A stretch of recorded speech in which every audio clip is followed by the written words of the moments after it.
This last topic for this session is reading multidimensional structures. It's the other topic that is among the most complex, and it follows along from everything else that we've done with containers.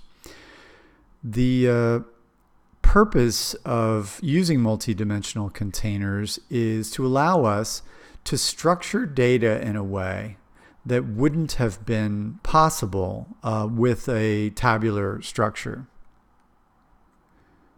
For example, let's say we wanted to represent a row of student data. This is from a file called StudentDB. The file is a CSV file. It has student ID, address, city, state, first name, last name. Forgot to put those in there. And these obviously the columns represent different properties of the student, right? Different fields that describe the student, their first name, their last name, their address, etc.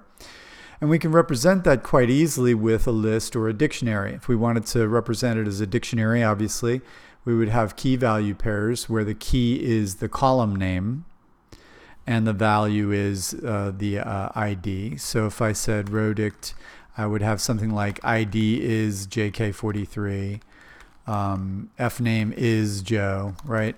And that would allow me to represent a row of data. But I can also do it just with this list. But what if I wanted to store even more data about the student? And what if that data didn't fit into a table? I'll give you a very, very simple example. What if I wanted to store the courses that the student is taking? If I wanted to do that, then my row would actually get kind of complicated. I mean, you might even ask how I might do that. With a list like this, I could potentially put their the courses that they wanted to take. But what if some students took 3 courses and some students took only 1? Would I just add additional columns up to the maximum number that a student might take? 10 additional columns to the right of their regular information? That's not really very efficient. It doesn't really work because you don't want to have uneven data distribution that way. In other words, I'm going to put in 6 or 7 columns. That'll be the maximum number of classes a student can take, and some students might fill 1 or 2. I mean, you could do it, but it's not really very helpful in terms of code or data organization, and it's prone to error and there are problems.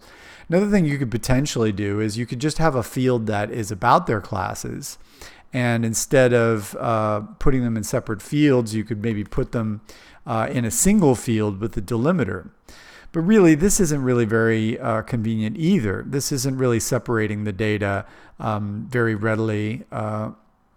And really, it's also not what we want to do because we don't want the added burden of having to always remember to split this field when we want to get the courses out.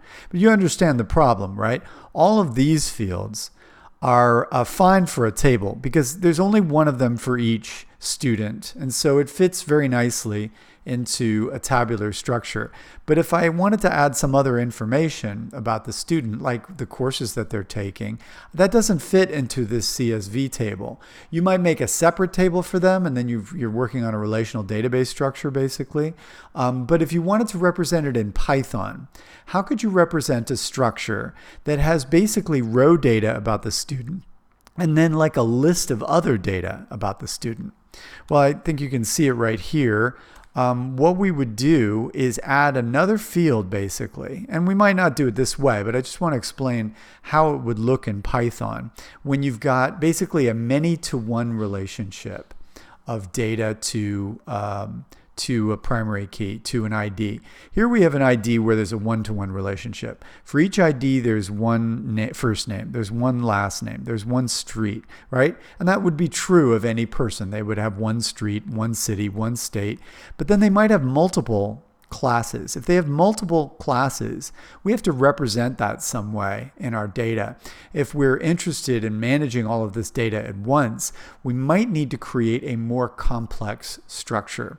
The complex structure says, I'm going to be a multi-item item within the outer list. I'm going to be a field that contains multiple fields. So what we're really looking at is two-dimensional data. Or maybe we'd call it three-dimensional, I guess. On the one hand, we've got a bunch of rows that represent each student, like this. And then, in addition to that, for each one of those rows, we have another field that has multiple items in it. So in a sense, you could almost see it as three-dimensional data. So that's the problem that we're trying to solve when we talk about this. And by the way, we could also represent the data this way. What we have up here is a list of lists, or really it's a list of strings with one item that has a list in it. With this dictionary, we have a dictionary of string-to-string key-value pairs, but one of those strings is associated with a list. And that also would allow us to structure the data according to its nature. That is, it's a one-to-one relationship all down the line until we get to courses. Now it's a many-to-one relationship. For this courses key, we would have multiple classes or multiple items in that field. Now, when we look at our homework, we're going to be working with a file that is called JSON, a JSON file, .json. You'll find these files end in that extension. And JSON stands for JavaScript Object Notation. It refers to a file that's formatted very much like this. It looks very much like Python. And what we're going to do is talk about how we can read a structure like this, what it means, and how we can pull data out of it. The JSON file is a very significant one in the IT world because it's often used to distribute information over a network.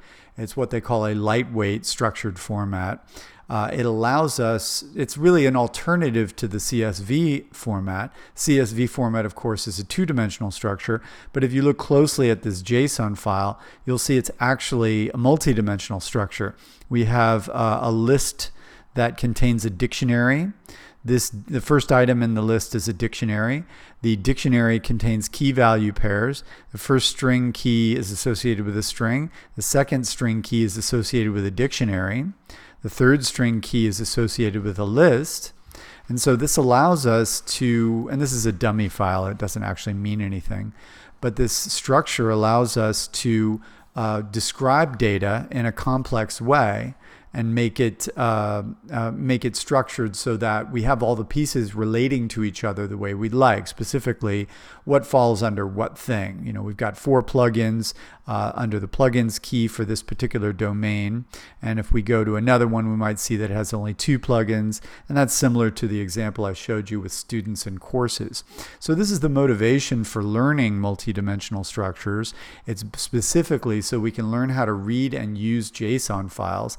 But then also, a second motivation is for us to be able to structure data any way that we might want in order to